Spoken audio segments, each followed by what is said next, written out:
វិន័យគឺមិនមែនជាអំពីការធ្វើបាបខ្លួនឯងឬក៏ជាការដាក់ទណ្ឌកម្មនៅលើខ្លួនឯងធ្វើខ្លួនឯងឈឺចាប់មកទេ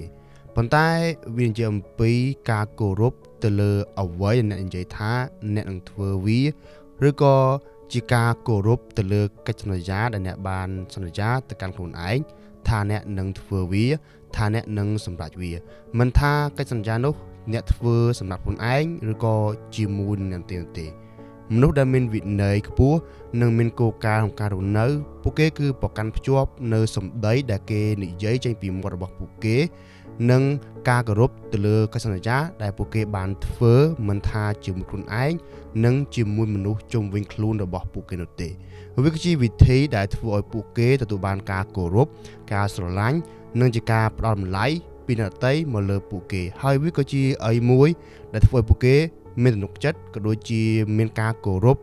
និងឲ្យតម្លៃទៅលើខ្លួនឯងខ្ញុំតែងតែឃើញនៅលើ social media ដែល influencer មួយចំនួនតែងតែចែករំលែកអ្នកអំពីវិធីសាស្ត្រចម្លែកមួយចំនួន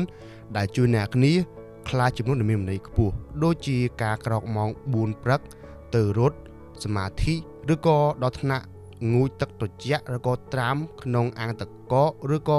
ធ្វើសកម្មភាពមួយចំនួនដែលមើលទៅវាងាយនឹងបង្កគ្រោះថ្នាក់ដល់អ្នកប៉ុន្តែធៀបពិតដើម្បីធ្វើខ្លួនឯងមានវិន័យខ្ពស់និងមានគោលការណ៍ក្នុងការរស់នៅអ្នកគ្នាមិនចាំបាច់ធ្វើរឿងទាំងអស់នោះទេអ្នកអាចក្រោកពេលណាដែលអ្នកអាចក្រោកបានហើយឯដែលសំខាន់អ្នកត្រូវតែធ្វើអ្វីដែលអ្នកបានកំណត់ឬក៏អ្វីដែលជាកិច្ចការនៅក្នុងដៃរបស់អ្នកធ្វើវាឲ្យល្អបំផុតតាមតែអាចធ្វើទៅបានជារៀងរាល់ថ្ងៃអ្នកត្រូវតែកំណត់គោលការណ៍3ក្នុងការរស់នៅគឺទី1គឺផ្ដោតទៅលើសុខភាពអារម្មណ៍ល្អនិងការចំណាយពេលជាមួយគ្រួសារទី2គឺផ្ដោតទៅលើការងារសំខាន់ការងារដែលអ្នកធ្វើប្រចាំថ្ងៃឬក៏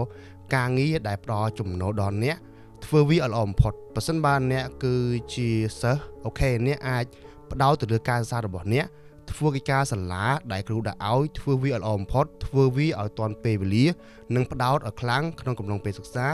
ហើយមួយទៀតចុងក្រោយគឺផ្ដោតទៅលើគម្រោងផ្ទាល់ខ្លួនវាគឺជាគម្រោងផ្ទាល់ខ្លួនដែលវាជាផ្នែកមួយធ្វើឲ្យអ្នកមានការអភិវឌ្ឍទៅមុខដូចជាការរៀនជំនាញថ្មីការចាប់ផ្ដើមសារសនានាការចាប់ផ្ដើមគម្រោងផ្ទាល់ខ្លួននានាឬក៏ជាការបង្កើតចំនួនតូចតាចដែលអ្នកអាចធ្វើបាននៅពេលទំនេររបស់អ្នកក៏ដូចជាការពង្រឹងជំនាញនិងការធ្វើការក្រៅម៉ោងអីជាដើមវាគឺជាអីមួយដែលអ្នកអាចធ្វើបានបើមិនជាអ្នកអាចធ្វើរឿង3ហ្នឹងឲ្យបានជារៀងថ្ងៃវាគឺជាអីមួយដែលនឹងផ្លាស់ប្ដូរខ្លួនអ្នកនឹងធ្វើអ្នកអាចជាមនុស្សម្នាក់ដែលរីកចម្រើនជាងមុនមែនទែនជារៀងរាល់ថ្ងៃគឺខ្ញុំតែងតែកំណត់គោលដៅ3ហ្នឹងគឺគោលដៅហិរញ្ញវត្ថុវាគឺជាការរលុយសុខភាពលំហាត់ប្រាណរបបអាហារខ្ញុំត្រូវធ្វើវារាល់ថ្ងៃទី3គឺទៅនឹងការសារឬក៏ការងារដែលខ្ញុំត្រូវធ្វើដូចជាបច្ចុប្បន្នដោយសារតែខ្ញុំឆ្នាំក្រោយនឹងការសាររបស់ខ្ញុំអញ្ចឹងខ្ញុំត្រូវធ្វើសារណាដែលតេតឹងនឹងសាបវិកម្មអូខេខ្ញុំចំណាយពេលមួយថ្ងៃយ៉ាងហោចណាស់ក៏4ម៉ោងពេញដែរក្នុងការផ្ដោតតាមពិតទៅលទ្ធភាពនៃការធ្វើការងារឬក៏ការសារវាអាស្រ័យថាយើងត្រូវធ្វើវាឲ្យច្រើនម៉ោងលំទេប៉ុន្តែទៅកំណត់ថាអ្នកធ្វើវាក្នុងពេលវេលាណាមួយដែលសមស្របហើយធ្វើវាឲ្យមានការផ្ដោតជាបំផុតអាហ្នឹងគឺជាអីមួយដែលធ្វើឲ្យអ្នកអាចមានពេលវេលាគ្រប់គ្រាន់ក្នុងការធ្វើអ្វីផ្សេងដូចជាការធ្វើលំហាត់ប្រាណការចំណាយពេលជាមួយភ័ក្រចំណាយពេលជាមួយគ្រួសារឬក៏ចំណាយពេលធ្វើអីដែលធ្វើឲ្យអ្នកមានអារម្មណ៍ល្អដូចជាការទៅលេងកីឡាដើរលេងឬក៏ធ្វើ hobby ជាច្រើនដូចជាការទៅលេងហ្គីតាអានសៀវភៅឬក៏ទៅកន្លែងណាដែលធ្វើឲ្យអ្នកមានអារម្មណ៍ល្អជាដើមអាហ្នឹងគឺជាអីមួយដែលនឹងធ្វើអ្នកគ្នាមានអារម្មណ៍ថាជីវិតរបស់អ្នកគឺមាន balance ល្អហើយមិនមានសម្ពាធក្នុងការរស់នៅព្រោះថាអ្នកបានទាំងផ្ដោតទៅលើការងារបច្ចុប្បន្នឬក៏ការងារដែលផ្ដល់ប្រាក់ចំណូលរបស់អ្នកគម្រោងផ្ទាល់ខ្លួនដែលជាគម្រោងក្នុងក្តីស្រមៃរបស់អ្នក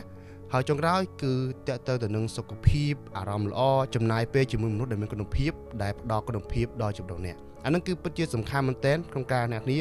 មានវិន័យលើខ្លួនឯងនិងមានគោលការណ៍ក្នុងការរស់នៅគឺធ្វើអ្វីដែលអ្នកត្រូវធ្វើឬក៏រឿងចាំបាច់ដែលនៅក្នុងដៃរបស់អ្នកធ្វើវាបានល្អទៅបានហើយអ្នកមិនចាំបាច់លោតហក់ទៅលើសនឹងទេអានឹងគឺជាអីមួយដែលវាពិតជាសំខាន់មែនទែនដើម្បីគ្រប់គ្រងជីវិតប្រចាំថ្ងៃរបស់អ្នក